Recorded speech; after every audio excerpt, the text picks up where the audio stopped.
সে ধরালে আসলাম কাঁঠাল ওয়া অনেক মশমশা, এই যে খাইতে অনেক মিষ্টি, নিজেদের বাড়ির গাছের কাঁঠাল। এই তাহলে ভালো করে ধরো না সেবা, আমি খাবো না। দিচ্ছি তো তোমাকে। আম দেয়া মেখে মেখে খেলে সেই টেস্ট। এই যে খই দেয়া খেলে দেখলে লাল পরে যাবে সবার, খাও দিনই সেবা সব লাল পরে যাবে। কমেন্ট কেউ করে না, দেখে দেখে সবাই চলে যায়। কী জন্যে দেখো, কমেন্ট যদি না করো, কমেন্ট করলে দেখলে কমেন্ট করা লাগবে, বুঝছেন? দেখে দেখে কমেন্ট করে যাইও। এগুলো আম দিয়ে খই দিয়ে মেখে খাওয়ার টেস্টই আলাদা, সেই স্বাদ। সবাই পাশে থেকো, দোয়া করো ইনশাল্লাহ।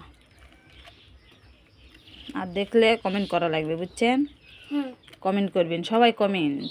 হ্যাঁ, সবাই কমেন্ট করবেন। আচ্ছা না, অনেক স্বাদ আম কাঁঠাল মেখে খই দিয়ে।